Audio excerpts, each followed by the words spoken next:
Well, hello everyone again. That's Wayne from Graybeards, and welcome to another episode of Drive Time. Want to know what you guys think. I had a situation happen to me, and I might not have handled it in the best way, but sometimes people just need to, I don't know, they need an awakening sometimes. So the situation, I'll try to keep it brief. I was driving back. I needed to driving my wife's car, Chevy Cruze diesel. I know everybody goes, a diesel? I didn't know they make them in a diesel. They did.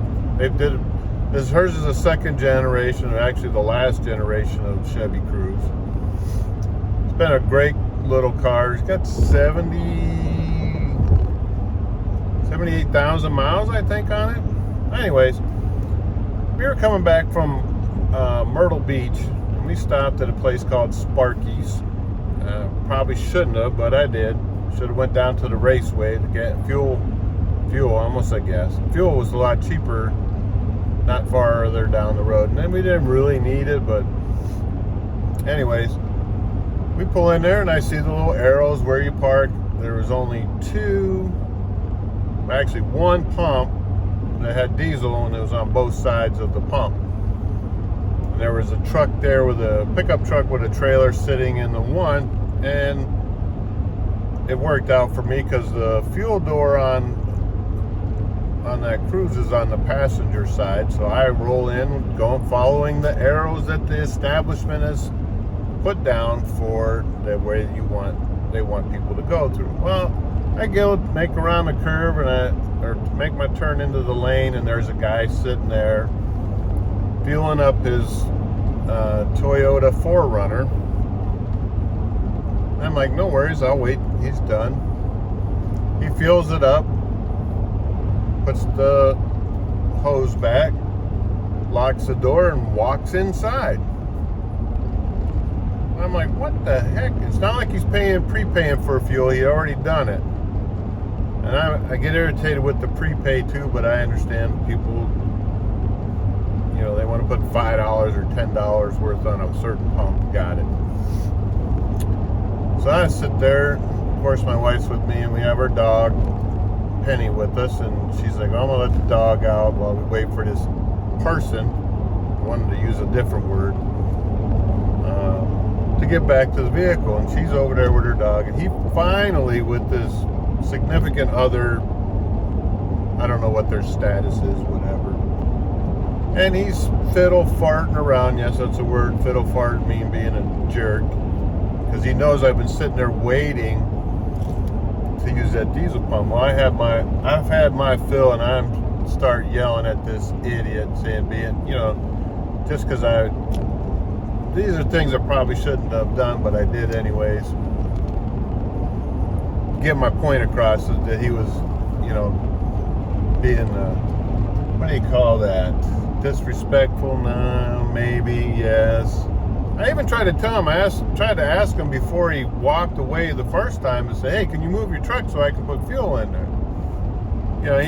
I know he heard me because everybody else in the 8 fuel lanes heard me. Anyways.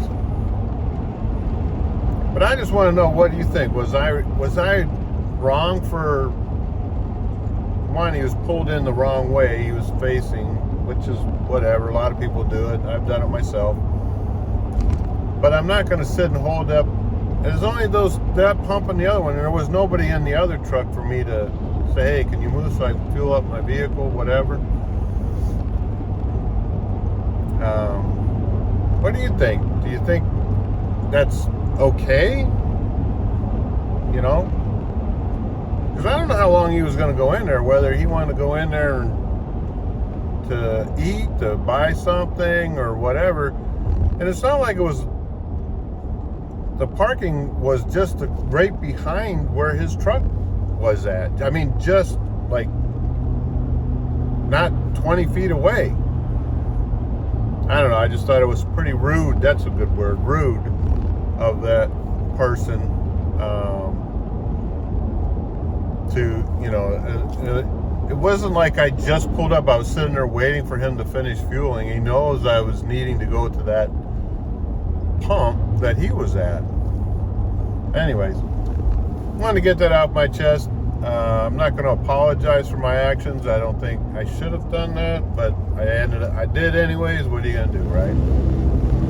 I'm not, rough edge road. I'm not going to cry over spilt milk. Let's see, what else is going on? These tariffs, right?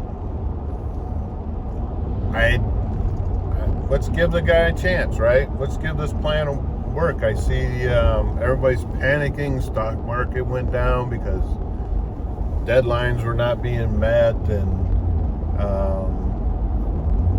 I think, in my opinion, I think he's doing the right thing to let the rest of the world know that, hey, we're tired of getting screwed over. We're paying these, you're charging us all these huge tariffs to bring our products to your country, but you get upset because we want fair trade, right? Now, I'm not going to say it's just on the left that's, freaking out about it, but they seem to be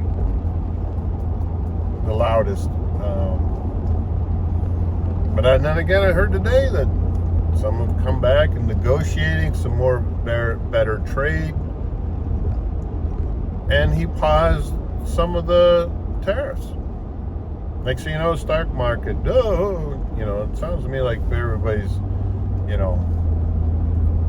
panic selling, panic whatever, because they don't get the full, they say they understand economics, but I don't know if they do. I don't claim to know it, but I do know that, it's got to be reciprocal, right?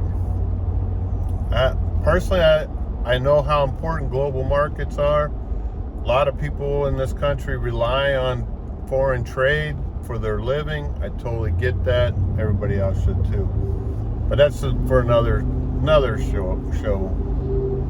Sorry we didn't get an episode out on Graybeards last Sunday. I was out of town yelling at a guy for hogging up the fuel pump, being rude and disrespectful for other patrons of the facility. But not much going on. As you can see, the headliner still ain't been fixed. I didn't really fix it, but the rear wiper on this thing started working again. Maybe it's just could be it's old. Good news. I did figure out why I'm getting a P0446 on the old girl. And it was not just because I'd already replaced the vacuum pump. And then those that don't know about the evap system on your vehicle, there's a couple things that it relies on to get that will cause it to trigger the check engine light other than a solenoid. There's also I believe the problem is the fuel tank pressure sensor.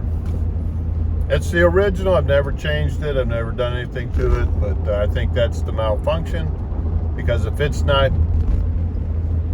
operating correctly, it needs to see a certain voltage. I think it's 5 volts or less. I think the last scan I did, it was doing close to 4.5, like 4.5 volts. Should be like 1 something. I think that's the problem. I'll let you know in a later episode what I find out, if that was truly the problem. Everything else is within, it's amazing how clean this truck is for being a 2006. The paint isn't the best of shape, but what GM vehicle from probably the early 90s to 2010 or 12, whenever, probably, somewhere in there, 90s and 2000s. It's like they couldn't figure out how to put paint on a vehicle that would stay. But anyways, I wasted enough of your time. Thanks for watching. If you guys have any questions, comments, concerns, let me know what you think in there, down in the bleep boop section down there, the comments. I do like to read the comments from people. If you have any questions, vehicle related or whatever, I may not know the answer, but I may know how to put you in the right direction. But anyways, thanks for watching. Hope everybody, we're close to the end of the week. Have a great weekend. You'll probably see this tomorrow, maybe. Yeah, we'll see what I can do in that. And again, take care. Thanks again for watching. Have a blessed day.